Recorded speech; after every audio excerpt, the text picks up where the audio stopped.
Hey guys, Mike here. So today, I'm here to talk to you about 2000's Mission Impossible 2, starring Tom Cruise as Ethan Hunt. In Mission Impossible 2, Ethan Hunt is sent to Sydney to find and destroy a genetically modified disease called Chimera. And so we have Mission Impossible 2. So guys, today's movie was requested by one of my subscribers, Barbarian Orc. Well, actually they only asked for Ghost Protocol, but I figured, nah, I'm gonna watch all the Mission Impossible movies. I've seen a handful of the Mission Impossible movies before, but the only ones I hadn't seen before were Mission Impossible 3, and this one, Mission Impossible 2. And all I really knew about it going into it is that this was the one that was directed by John Woo. So though I really hadn't watched any John Woo movies except for Hard Boiled before this one, I knew kind of the things I'd be looking out for. There'd be a scene where birds are flying over the screen, and there would be a lot of slow-mo. But besides that, didn't know anything about this film, so I was kind of excited to see where it would take us. So, what do I think about Mission Impossible 2? Well, one of the things I really loved about this film is that it takes the Mission Impossible franchise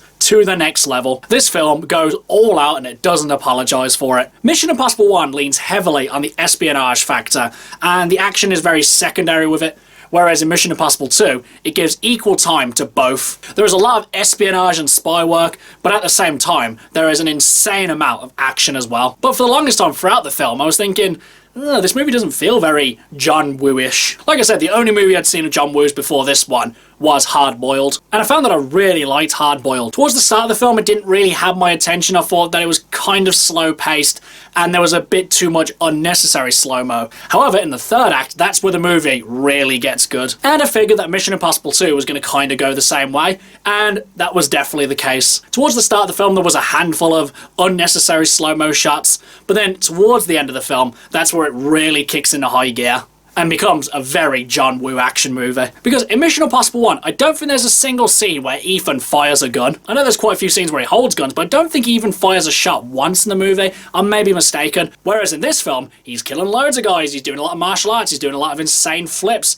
Again, the character is taken to the complete next level, whilst at the same time maintaining all the aspects that made him great in the first place. The fact that he's really calculating, the fact that he's really smart, smooth, charming, all of the aspects that makes Ethan Hunt a really good character. And I really like the relationship between him and Tandy Newton's character. Granted, not the most in-depth or layered of on-screen romances, but definitely believable. You can really feel that each of these characters cares for one another, and they each bring something different to the table. And I gotta say, I really did like the villain in this film. That kind of villain who knows exactly who the protagonist is and how exactly they function. The scene in which Ethan and the villain are talking about how exactly they're each going to break into the facility, and the villain saying exactly how Ethan would do it, I thought was a very good scene. And honestly, I thought that would be the kind of villain that would have been saved for later. But the fact they have him in the second movie, you know, definitely welcome. Overall, guys, basically, the best way to describe Mission Impossible 2 is just bonkers. This movie kicks into high gear, and it just stays there throughout the whole third act. The action at times can be a little bit ridiculous, it can be over the top, but at no point does it stop being entertaining.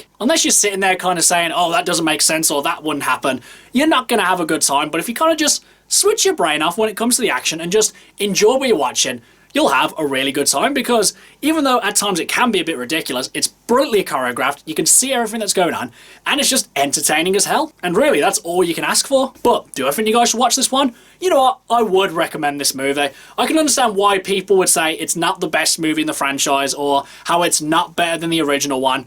I can understand that. But for what it is a very entertaining movie, which I would definitely recommend that you should watch. If you are watching all the Mission Impossible movies, then watch this one as well. I mean, it doesn't necessarily harm you to actually skip this one, because I mean, I watched 1, 4, 5, 6, and I don't feel lost in the franchise at all. So basically, watch the movie, I think you'll have a good time with it. Okay guys, that's my review of Mission Impossible 2. Do you love it? Do you hate it? What do you think I should watch next? Whatever it is, drop it in the comments below. Until next time, I've been Michael.